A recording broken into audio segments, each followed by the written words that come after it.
Adivinha onde você vai encontrar música, artes visuais, os melhores bate-papos?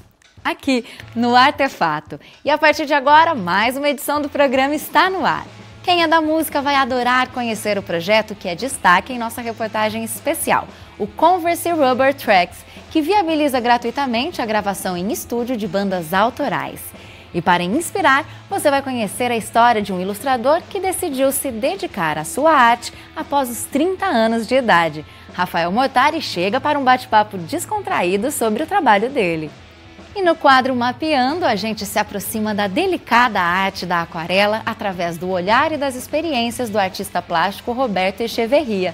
Então, para começar, a gente vai conhecer o Rubber Tracks, uma iniciativa da marca Converse que formou uma comunidade de estúdios de gravação espalhada pelo mundo. Aqui no Brasil, esse projeto é realizado no Family Mob em São Paulo. E nós fomos até lá dar uma olhada na estrutura e em todos os detalhes deste projeto. Hoje o Artefato está em um lugar onde muitos músicos, muitas bandas gostariam de estar. Este é o Family Mob. É um estúdio de gravações onde é realizado o projeto Converse Rubber Tracks, uma iniciativa incrível que incentiva a cena musical independente.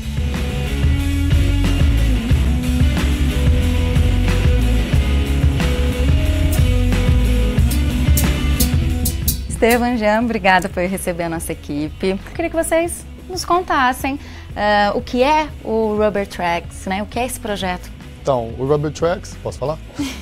O Rubber Tracks começou há uns 5 anos atrás, né? A Converse construiu um estúdio que chama Rubber Tracks lá no Brooklyn, em Nova York. E a ideia a iniciativa é dar para as bandas um dia de gravação em um estúdio incrível.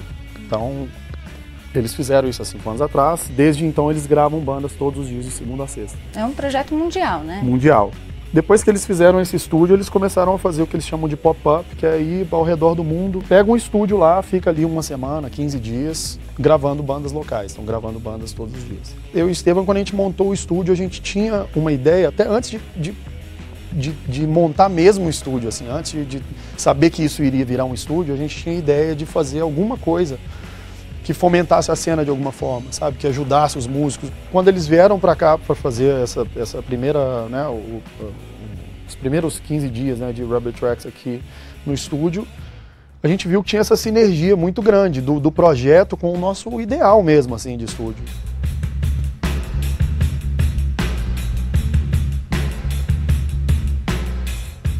Através do Rubber Tracks, a Converse oferece para as bandas uma diária de estúdio de graça para eles gravarem, usarem do jeito que for melhor para a banda.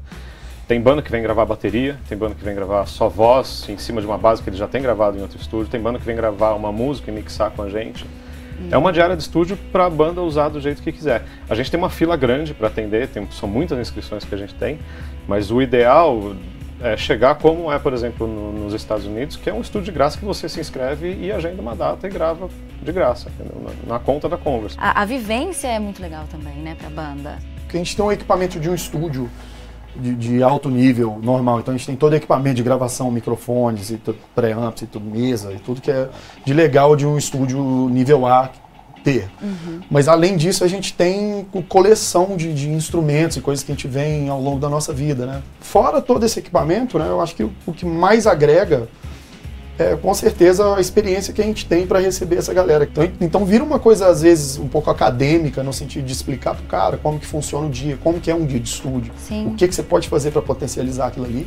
E muitas vezes também com dicas mesmo, de tipo assim, cara, como que você pode tirar um som melhor? O que você pode fazer? E Estevam, você é quem faz essa seleção, né? A curadoria do projeto. Para as bandas que querem participar, o que é preciso fazer? Como é esse processo de seleção? Tem a inscrição no site da Converse, converse.com.br/rubbertracks. É uma ficha bem básica, assim, pede nome da banda e pede um link, algum registro da banda. Não tem que ser registro profissional, não tem que ser nada. Tem muita banda que a gente escolhe por gravação de celular mesmo, assim. É só mostrar que a banda existe de alguma forma, entendeu?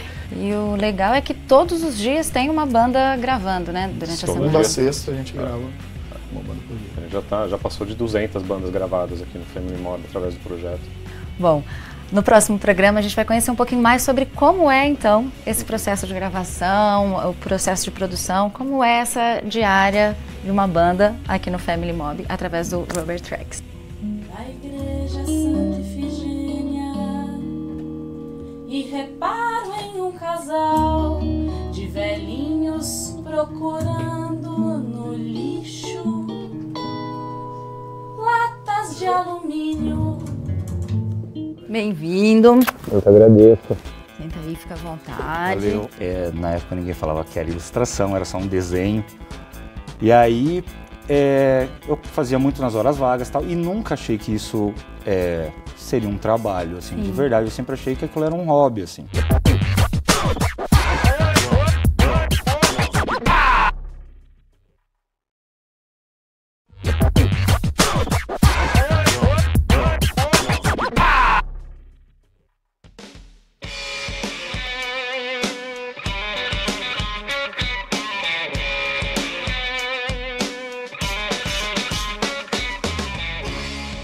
E aí, Olá. Rafa? Tudo bem? Bem-vindo. Eu que agradeço. Senta aí, fica à vontade. Valeu. Pra gente começar falando um pouquinho de você, Rafa, você é ilustrador, né? Sim. Eu acho que grande parte das pessoas ligadas com carreiras, né, com talentos ligados à arte, elas demoram um pouco para assumir esse talento, né, e se dedicar ao que realmente gosta. E acho que no Sim. seu caso foi um pouco disso, né? Ali perto dos 30, após os 30, você de fato assumiu aí o desenho, né, a Sim. ilustração como profissão. Como é que foi esse processo de se encontrar profissionalmente? Desde cedo, assim, eu tinha esse lance de fazer meus desenhos, né? Na época ninguém falava que era ilustração, era só um desenho. E aí eu fazia muito nas horas vagas e tal, e nunca achei que isso seria um trabalho, assim, de verdade. Eu sempre achei que aquilo era um hobby, assim, das horas vagas, como jogar bola e tal. E aí o tempo foi passando, eu fui trabalhando com N tipos de segmentos, né? Eu não tinha foco, assim, para falar, vou trabalhar com ilustração, esse tipo de coisa. E aí, isso aí foi indo. E muita gente em volta falou, Rafa, você vai atrás disso. Rafa, vai ver esses desenhos seus, leva em algum lugar, pessoal te contrata, assim. As outras pessoas acreditam no Sim. trabalho, mas o artista em si demora, né, pra aceitar. Ele tá em outra vibe. E aí, essa galera falando, vai ver isso, vai ver. E depois de muitas coisas, né, muitas reviravoltas aí, eu pensei, seriamente, falei, eu vou fazer, acho que uma faculdade. Isso aí, eu tava com 28 anos já, tipo, inclusive na classe, na sala, eu acho que eu era o cara mais velho, assim. Tipo, na hora que eu comecei essa etapa da faculdade, do ensino superior, eu comecei a pensar nisso realmente, assim. Falei, puta, eu acho que é isso mesmo que eu quero fazer, sabe? É isso que... Acho que a ilustração, ela vai ser meu trabalho, assim. E aí já começaram a surgir coisas, assim, foi bem rápido, assim. Trabalho, sabe? Freela, comecei a trabalhar numa agência, foi... A partir do momento que eu entrei na faculdade, as coisas parece que abriram, assim. Aquele boom, né? E antes disso, você ralou com coisas aleatórias, Sim, né? Em sim. coisas aleatórias aí, né, de trabalho. Sim, trabalhei com almoxerifado, sabe? Recebimento de mercadorias, trabalhei com elétrica, já trabalhei em obra, trabalhei, tipo, aqui na região tem bastante usina, já trabalhei em usina, já fiz muita coisa.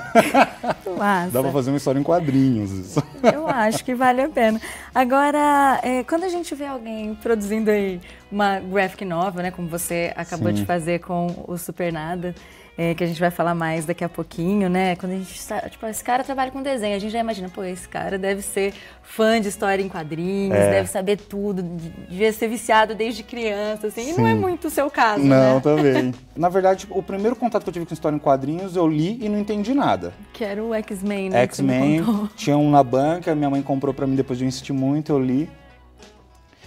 E aí, cara, eu não entendia nada. Eles tinham uns termos científicos, assim, e eu falei, meu Deus, né? Que eu vou guardar porque os desenhos são bem legais. Aí guardei. Depois de adulto que eu comecei a pegar algumas histórias em quadrinhos, que elas tinham uma temática mais adulta, que tratava de assuntos de pessoas reais, né?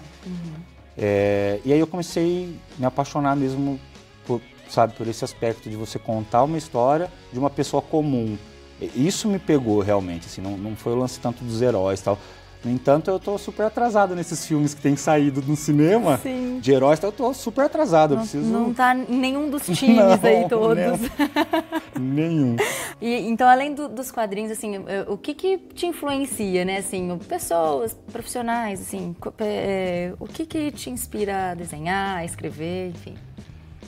Acho que a influência de filme é muito grande, assim. E eu gosto muito de filmes com essa mesma temática que eu falei, que são dramas de pessoas, assim, com super histórias. Uhum. E isso me motiva, assim. A música me motiva a desenhar. Já fiz várias... Você é músico também, Sim, né? Isso é um hobby mesmo. Esse é hobby, definitivamente. Esse eu não vou assumir com 60 anos. Esse é um hobby mesmo, assim, a música. E, então eu ouço muita coisa e às vezes falo, puta, e a letra é legal, tal. Eu falo, vou fazer uma arte, uma fan-art dessa música mesmo, dessa letra e tal, né? E o livro também faz isso, já aconteceu de eu ler um livro, e o livro ele consegue te deixar o diretor do que você vê. Então, assim, eu acabei de ler um livro de terror e tal, falei, puta, esse personagem, ele deve ser assim. E aí fiz uma ilustração e tal, e coloquei o nome do livro. É uma fan-art mesmo, é tentar materializar aquela ideia, assim. E a graphic novel Supernada, né, você acabou Sim. de lançar aí no ano passado, e teve uma repercussão muito bacana. Queria que você contasse um pouquinho dessa história, que ela traz uma crítica à sociedade, né? Sim. Na verdade, eu acho que o Supernada, ele estava um pouco contando, acho que a minha história do momento que eu estava passando, assim. Como a gente tem uma rotina e a gente está sempre encaixado nessa rotina, esse lance de trabalhar, tem horário para tudo, tem horário, às vezes, para chegar em casa, aí chega em casa você tem afazeres. Então, é uma rotina, assim, você está sempre dentro desses blocos, assim. E teve uma época que eu não estava conseguindo produzir nada, assim, né? Bloqueio total, crise criativa. Engraçado assim, que de manhã eu pensava assim, eu vou fazer várias coisas. Só que, enquanto eu pensava isso, eu estava no meu trabalho, eu tinha que cumprir uma carga horária e tal. Uhum. Então, assim, eu tinha desejos, vontade de produzir coisas. Sim. E eu chegava à noite em casa e essas coisas desapareciam. E aí eu comecei a pensar, falei, poxa, eu trabalho pra caramba, e o momento que eu tenho, eu não consigo, né? Eu tô... Você gosta, né? E aí eu comecei a falar, devo estar doente, tal, não consigo mais criar nada. E é essa história do cara que tá encaixado nesse esquemão, que é a vida. Ele tem coisas, tem regras, é basicamente isso. E os sintomas são coisas que a gente já faz, né? Os sintomas da doença que o Supernada trata são coisas que a gente faz no dia a dia.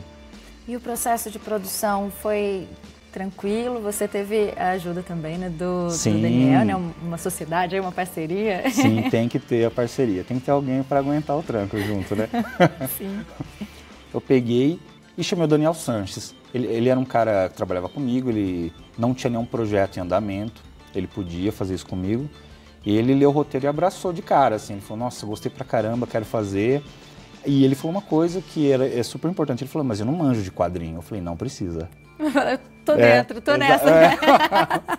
E aí foi assim, eu fiz meio que uma decupagem, eu passava para ele um roteiro com as cenas, ele ilustrava, fazia a parte do RAF, do rascunho, e eu fazia a arte final. Algumas páginas eu fazia por completo, mas a maior parte do processo foi feito dessa forma. Ele fazia o rascunho e eu arte finalizava. Saiu o Supernada e aí, de repente, você começou até a ter uma repercussão internacional, né? A partir de uma entrevista. Queria até que você falasse como que foi sentir essa repercussão positiva do Supernada e do seu trabalho como ilustrador. Olha, o do Supernada, ele foi super gratificante, assim. Porque o processo de uma história em quadrinhos, ele é muito longo, né? Então você começa apaixonado pela ideia e depois você vai ficando cansado. Sim. E aí você quer terminar logo o projeto, quer que o projeto esteja bem acabado, bonito, você quer publicar ele logo, você quer ver ele nas estantes e tal. Então, é esse processo mesmo. Primeiro você está super empolgado e depois isso vai diminuindo com o tempo.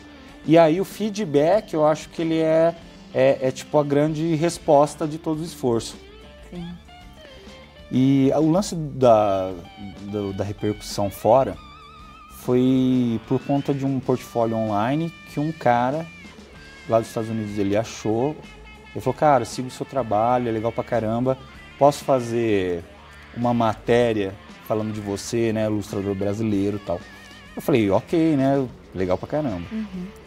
E aí quando ele mandou pra mim todas as perguntas e tal, sobre a entrevista, tinha muita coisa do que eu falei aqui, que eu já tinha trabalhado em outros segmentos, que eu nem sempre fui ilustrador. E ele curtiu isso muito, inclusive o título era sobre isso, assim, isso chamou muita atenção. E aí apareceu muita gente de fora me adicionando no Facebook, queriam conversar, sabe? Que legal. As pessoas, elas... foi super bacana.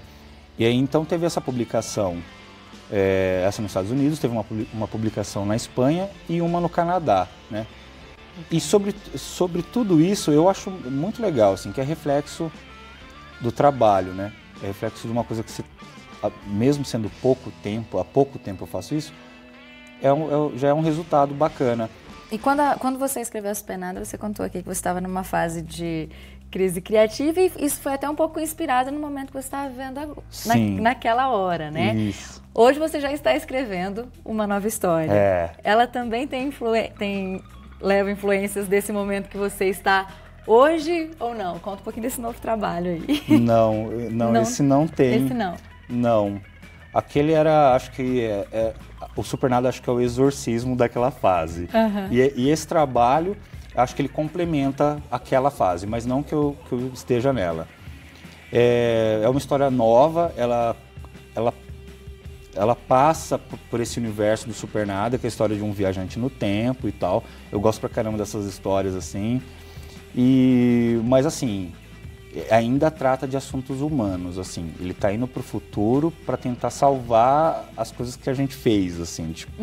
Ou pode vir a fazer e tal. Na verdade, ele é também metafórico e tal. E aí a história se passa em 3 tempos. O presente do personagem, aí mostra um pouco do passado, onde cita o Supernada, e o futuro, que eu não posso falar. Não pode contar, sem spoiler. Sei, nenhum. E acho que o legal do Supernada, eu imagino que essa próxima também vai ser assim, é meio que um tapa na cara, né? Dar uns chacoalhões a gente, assim, coisas bem reais, assim, acho que vale a pena até para as outras pessoas verem.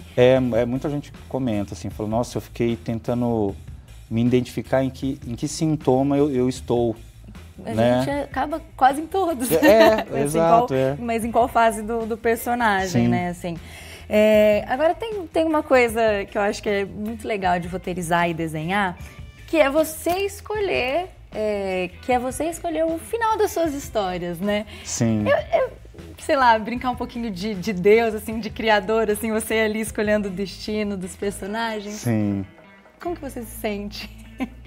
Olha, quando eu começo a escrever uma história, nem sempre eu sei o final, assim.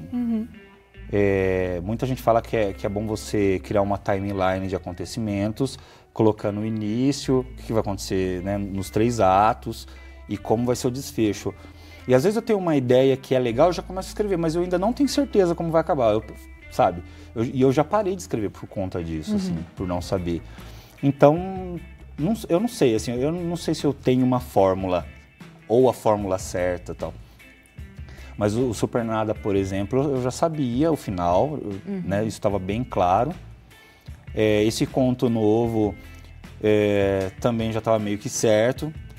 Então, assim, o lance de você decidir é muito bom, né? Sei lá, mas o melhor, assim, é a pessoa ver o final e falar, a pessoa que te dá o retorno, sabe? Isso é muito... O público depois, né? Acho que o Brincar de Deus...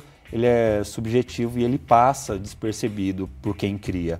Mas o feedback é o que renova tudo, assim. Tipo, a pessoa falar do seu trabalho e ler. Às vezes a pessoa só quer conversar com você sobre o Supernada, sabe? Ela nem te conhece, ela chama você no Facebook. Nossa, isso não tem preço, assim. É muito bom mesmo. Legal. Espero que você volte aí com o seu novo trabalho, que continue... tendo cada vez mais repercussão, que eu acho que são histórias que mexem de verdade com a gente. Obrigada, viu, Rafa? Vixe, eu que agradeço. Espero que você volte logo. Sim, voltarei.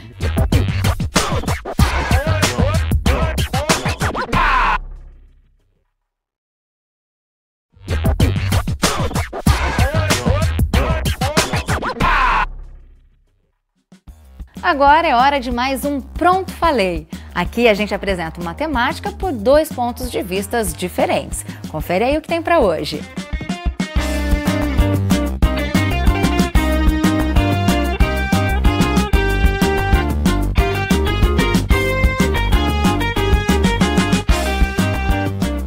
Em relação a essa rivalidade entre DC Comics e Marvel, obviamente eu tenho uma preferência, tanto em relação aos quadrinhos, quanto em relação ao audiovisual, a produção audiovisual deles. A minha preferência é pela DC. Quando eu comecei a ler, aprendi a ler com os meus 3 anos de idade.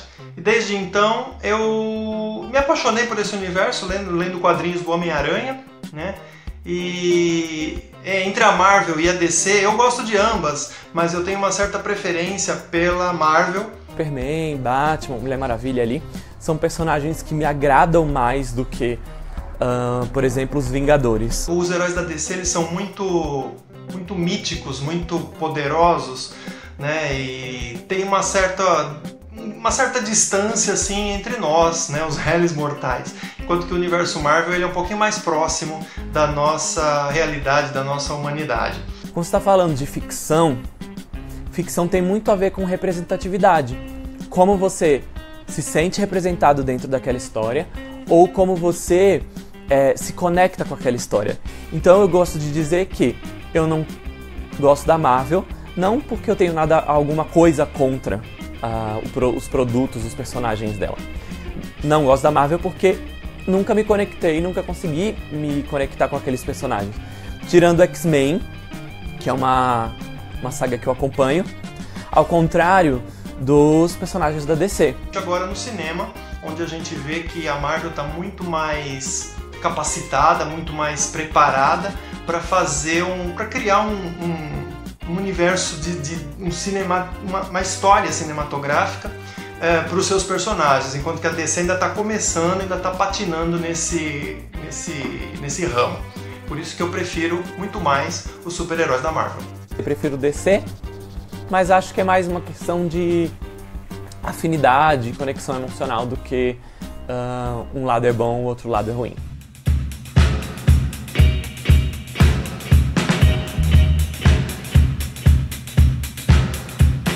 Eu estou me divertindo com essas opiniões. E se você também quiser dar o seu ponto de vista, acesse a página do Artefato e envie o seu vídeo pra gente.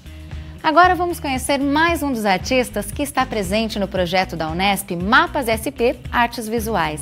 O Roberto Echeverria tem um trabalho muito delicado e ele busca difundir a arte da aquarela.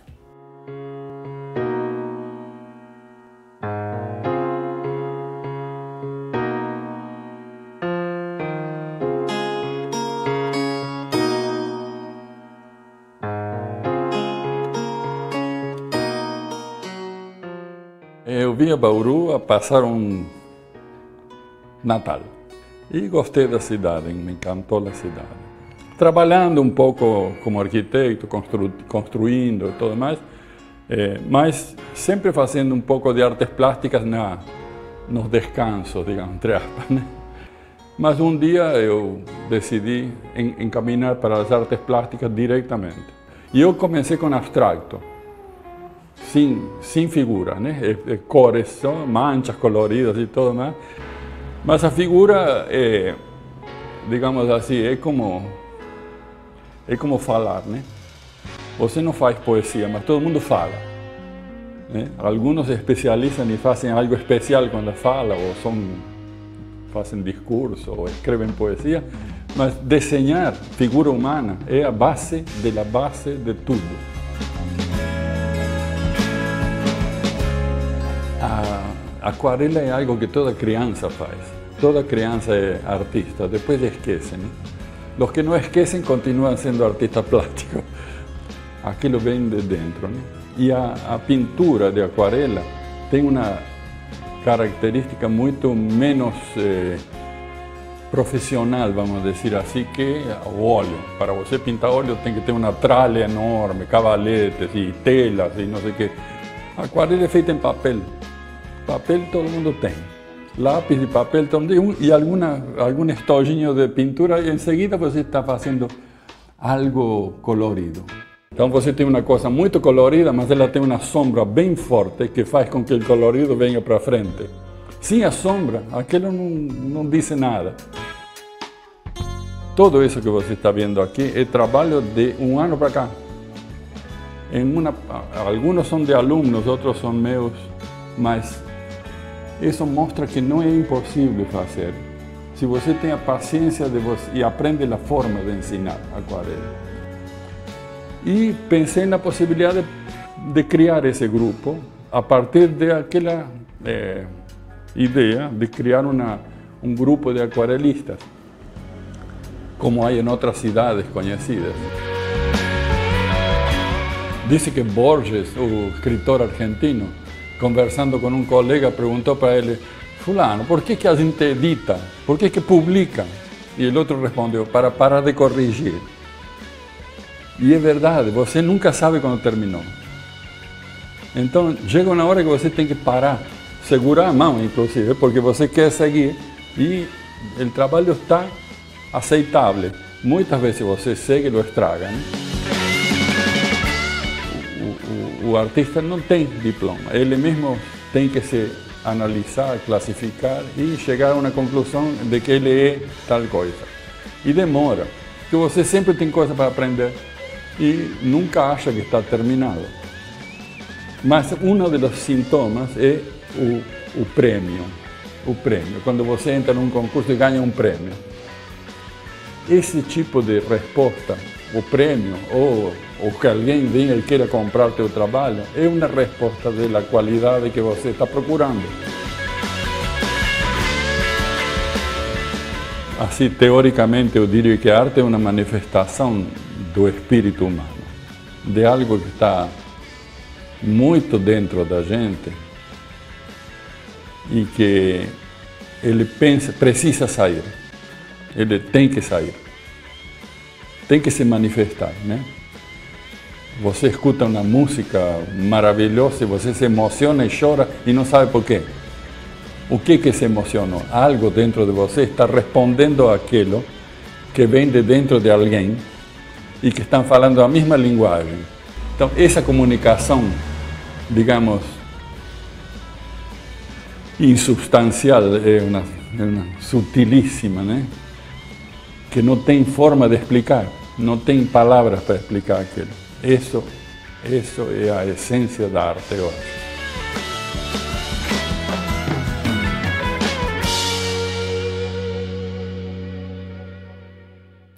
Ei, você aí que estava assistindo ao Artefato, já curtiu a nossa página no Face?